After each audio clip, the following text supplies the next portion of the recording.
remember being in the middle of the room and there was a curtain separating, and the doctors were coming back and forth. And as soon as they came in 3 or 4 at a time, they were in and out a bunch of times. I knew I was in trouble. So it wasn't my heart. I was in acute liver failure. My liver and my pancreas were shutting down.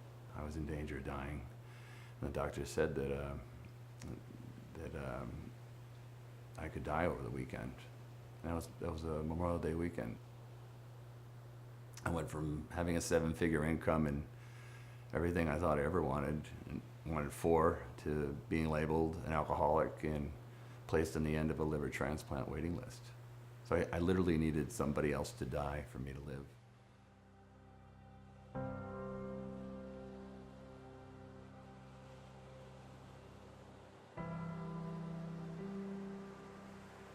So I grew up in the western mountains of Berkshire County, which is in Massachusetts.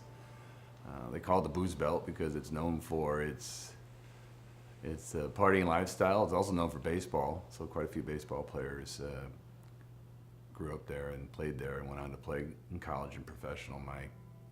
My father was an excellent baseball player. He played for the Cincinnati Reds, and my brothers all played baseball. My brother Sean played for the Blue Jays. My brother Eddie played for the Twins, and my brother Tim and I went to college and scholarships, and that's where I kind of got connected to having a good time and the partying lifestyle, and they're known for that, and that kind of manifested through sports into my days in college when I played at the University of Mass Lowell, and I was a catcher and a good career there. But my coach had once told me, that's when I was starting to act up a little bit. He said, you're a leader, but you're a leader in the wrong way.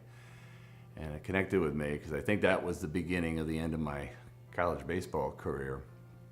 And I was bartending at the time, so I had like the world's greatest job for someone that liked to drink. And actually my dad did too, because my dad sold liquor. So that's where we kind of connected to that. And I actually met my ex-wife in the bar and in a party, and I had to leave college because we had a baby coming.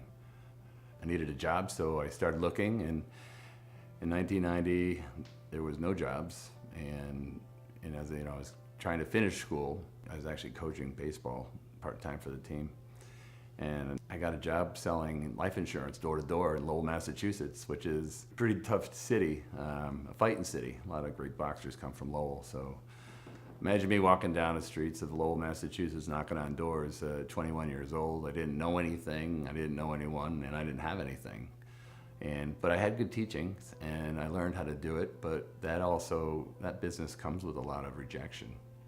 And we used alcohol and partying to celebrate sales, and made really good money doing it. I learned how to do some things, and 25 years later, I'm a CEO of a multi-million-dollar financial firm. I had 600 brokers and agents that sold financial products through me and my business. We had 50,000 clients. We managed over $1 billion. And from the outside looking in, I had it all. I had everything I thought I ever wanted. I had a private driver. I flew all over the world. My passport was almost full. I ate at the best restaurants and wanted for nothing. And one day, what I thought was, heart palpitations, ended up getting dropped off at the emergency room. I went through a bunch of tests, and I remember being there because it was ground zero for the opioid epidemic in New Hampshire, and Elliott Hospital. And I remember being in the middle of the room, and there was a curtain separating, and the doctors were coming back and forth. And as soon as they came in 3 or 4 at a time, they were in and out a bunch of times. I knew I was in trouble. So it wasn't my heart. I was in acute liver failure. My liver and my pancreas were shutting down. I was in danger of dying. And the doctor said that I could die over the weekend. And that was a Memorial Day weekend, 2016. So I started the journey from what I thought was a journey to accomplishment, turned into a journey of pure survival. I went from having a 7-figure income and everything I thought I ever wanted for, to being labeled an alcoholic and placed on the end of a liver transplant waiting list. So I literally needed somebody else to die for me to live. And to make matters worse, I found out that they don't like giving precious organs to people that are labeled alcoholics. So that was a difficult time for me. I understood that for every one organ available, there was 3 people that needed it on the list and another 100 that weren't even on the list, that were either too sick or just not eligible for whatever reason. My journey took me to Boston, to a prominent hospital, a Harvard teaching hospital, and I was introduced to a concept called the MELD score, which is the model for end-stage liver disease, and that's the first time someone told me that I had a 50% chance of not being alive in 90 days. So it's a test they run, and that was like you walk around and tell everyone what your score is, which basically says how long you got to live.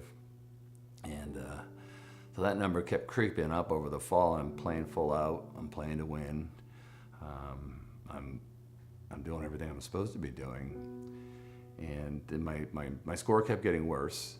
The numbers that were supposed to be going up were going down, and the numbers that were supposed to be going down were going up. And it looked like,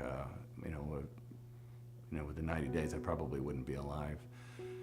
There's 2 things I did. The first was I was one of the few people that were available for their own, basically reading of their will. It's called a family meeting. That's what I did professionally. I was a financial advisor. So that's the meeting where you are typically not there. I was, where piles of my life's work and money were being pushed to charities and schools and the boys club. I was a club kid growing up in my church, Manchester Christian Church, my college, UMass. I set up trusts for my sons. My son Joseph and David had trusts. It was an excellent estate plan, and I took care of I was going to predecease my mom and dad, so that was something I was planning for. So after the meeting was over, I was with my brother Tim, and I looked at Tim and I was like, God, Tim, I think my whole life's been a mistake. I think I always just had a sense of emptiness because I've been embarrassed so badly. I fell from grace, and I was literally turning green. I was dying. There's a book out there called the Top 5 Regrets of the Dying by Bronnie Ware, and in the book, she was a hospice nurse, and she talked about, what are the regrets you have at the end, and the number one regret, there's a few others, that you take better care of yourself, you keep in touch with people and your friends and your relationships, but the number one regret of the dying is that people wish that they had the courage to do what they were put on this planet to do. And I never had that courage, at least when I wasn't drinking. So I knew at that moment I started the concept of recreating myself, because I had already fallen before the financial services community, my friends, my family. And I said, if I'm going to survive, I need to recreate myself. The story gets a little interesting at this point, because I'm expecting to be in Boston and wait my turn and get transplanted, hopefully, and live. And I was starting to get a feeling that just my instincts were telling me that it's not going to happen. And I went through the tests and the committee meets, and they came back and they waitlisted me. They said you needed another test, and I was like, oh. I've been following the rules. I've been on either side of 250,000 financial transactions and processed thousands and thousands of pieces of paper where if you don't fill in the box correctly, you don't get paid. So I get that. So I did everything else they told me to do, and I did A, B, C, and D, and then they met again, and I got a call. It was from the chief of transplant, and he said that they don't believe that I'm following the relapse requirement, relapse prevention. He thought I was still drinking. And he said, you're going to have to go get a transplant somewhere else, Mr. McMahon. So I wasn't waitlisted. I was thrown off the list, and thought of some things. It was a pretty dark time for me, so I thought of things that were probably things you don't want to think about. So my travels take me to Jacksonville, Florida, where I was told that the Mayo Clinic is a great place to go and try, and I was so outraged that I had to kind of indicate myself, and I did what everyone does. I Googled. They said, so there's a truth verification company that administers a lie detector test. I went in and submitted to a lie detector test to prove that I had been complying, and I passed. And I took that test to Mayo Clinic, and Mayo Clinic was skeptical, as a lot of the hospital are, I think. But they did say that they'd consider me for transplant if I went to rehab, if I went to drug and alcohol relapse prevention. And I'll never forget my first day wandering into an addiction center. I couldn't believe, keep in mind I've put people in addiction centers over the years. I used to say, if I show up in the morning at your house and tell you you've been drinking too much, you really have been drinking too much. So it was kind of difficult to go in there. But there was 4 people in the room. It was myself, business owner. There was a person who was a convict, a short kid with a bunch of tattoos, really smart kid, a pharmaceutical executive, a salesperson who was hooked on heroin, and a girl that was in the insurance business. So I call ourselves a breakfast club. It's like we're 4 different people, totally unrelated to each other. They had totally different backgrounds, but we all shared that common thread. And that's where I kind of started saying, wow, this is not the world's most enjoyable time. It didn't leave for a lot of hope and a lot of time. So, and that's where I connected with a concept, Japanese art of kintsugi. It's very valuable. It's where you take a broken piece of art and you put it back together. The repaired pottery is more valuable than the original. And that's what I was starting to connect with. Like, yeah, why can't you come back? And when I'm going through the concept of recreation, that's what I connected with. I complete my program, the transplant committee's meeting, and my sodium is so high, I'm inoperable. So even if I could be listed, and that was like something we're fighting with on a daily basis, and in early January, they were able to list me. The committee met and they were able to list me, and I'm real sick. I'm like, my eyes are almost orange, and my skin was yellow, and my poor mother, who is 77 years old, was at my side, and she's basically waiting for her youngest son to die. One night, I call it the miracle of Mayo.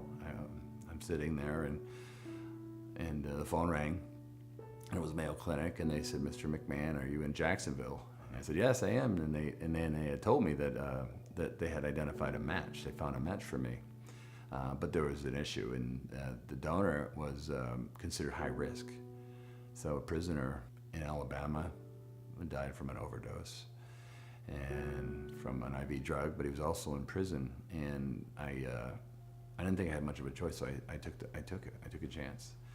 And I was later told that as many as 50 people passed on that organ in order for me to survive. So, I'm alive, and unexpectedly alive, and now I'm on a new journey. It's like my journey to pure survival is now transitioned. I went through that epiphany to a journey of transformation. So I had to make my way. And what occurred to me is, how did I get here? And the only thing I could think of is I didn't have a very good plan. And I was a financial planner.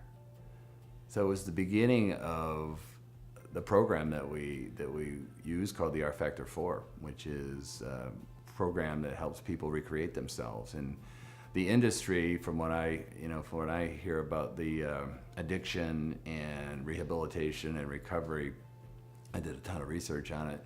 And there's a famous TED Talk by Johann Hari. He said the opposite of addiction is not sobriety. The opposite of addiction is connection. And I connected with that. And I said, wow, that's what, I had some really unhealthy connections that took up a lot of my time. And the opposite of rehabilitation, in my opinion, was recreation. Like, there was nothing to rehabilitate. I was broken in a billion pieces. There was not much to put back together. My reputation, my body, my soul. And then all to get just into what I heard and saw was recovery. And it was like, recovery from what? So I think the opposite of recovery is reentry, to return. And that's kind of where the program came from. So I ended up buying the addiction center that I went to, and And that's the story, that the beginning of making a better place, to help people recreate themselves, to bolster their recovery, and then reconnect. The one thing you got to understand is when you stop doing what I did so long and so well, there's a lot of time, and the universe doesn't give you any time to adjust. Like the time is instantly filled in. So, if I wasn't working, and I'm trying to recreate myself, so I had to make new connections. And I connected with my faith. I read the Bible, and I connected with a lot of different readings. But I also wrote. I connected with writing, and that's when I started, writing and journaling as my way to reconnect, which was the second phase of R-Factor 2, is reconnecting. And then the third phase is recreating, to recreate yourself based upon that new connection, which ultimately is your purpose, to hope, and ultimately re-enter, which is power. So the R-Factor 4 was a program for recovery, which is healing, reconnecting, which is love and purpose, to reconnect to your purpose, what you're here for, and recreate, which is your hope, to re-enter, which is your power, to come back. And that's the whole program was based upon something that I read. Stephen Covey said, you want to change the fruit, you need to change the root. And the roots are deep, and they're embedded. And for me, my roots were where I grew up, in an environment of partying and lifestyle, and the influencers that I had, and the people that I got my connections from, and my teachers, and that was the root. So once you detach from that, and you establish new connections, new purpose, and a new environment, and new influencers, you have an opportunity to produce a better fruit. So that's one of the things that I look at when I talk about that. I liken the whole vicious cycle, because I think it's 2 out of 3 people that leave a rehab center within 90 days relapse. It's this vicious circle. It's almost like Pitfall. When in the old game, when Pitfall Harry would go over the pit and he jumped over the alligators, and he'd sit on the other side. And if you waited there in the old Pitfall game, something would suck you back in. And what R-Factor 4 does is it lets you get over the pit, and it lets you get onto the next obstacle, which is your reconnection, your purpose. And reconnecting you to their purpose, and getting over that obstacle with the new connections, and recreating yourself.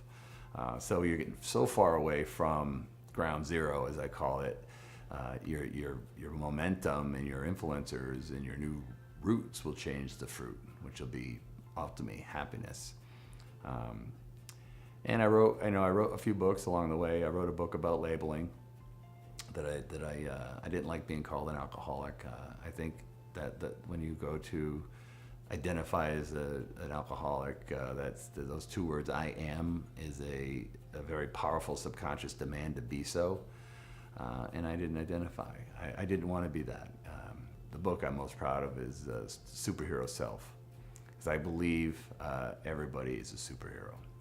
And I connected with the video from the Script, which is an Irish band, and they were filming this video in Johannesburg, where they did a concert, and it was about a man with a little daughter, and he would put his suit on in the morning and kiss her, and pack his briefcase up and go to work. But on his way to work, he'd change his clothes into fatigues, because he worked at the Pitfall. He was working in the junkyard, basically. But to her, he was a superhero. And I think everybody has that. So my philosophy is you can recover from anything by activating, because that superhero is sitting there waiting to get into the game. And by the way, the path to get there is available for anyone looking for it. It should be, and it is. I'm not the first person that's done this. If there's something you want to do from where you are, there is someone that did that, and that path is available. And all you really need is a plan, a massive action plan. That's why we call the RMAP 12, which is the Recreation Massive Action Plan. We have 2 versions. We have a 12-day version just to get started and get a taste of it. And then we have a 12 weeks to a remarkable recreation, where you're transforming your vision, your goals, your passion, your purpose, your dream team, your mentors, and your time management and your planning.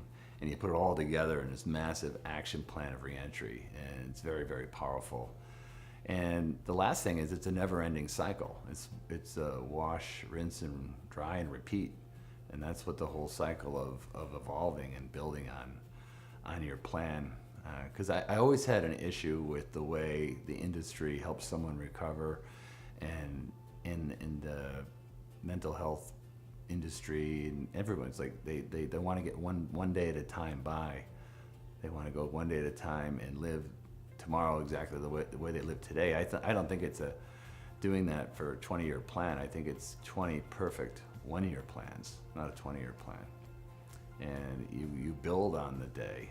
Each day you do the next one. That's my philosophy.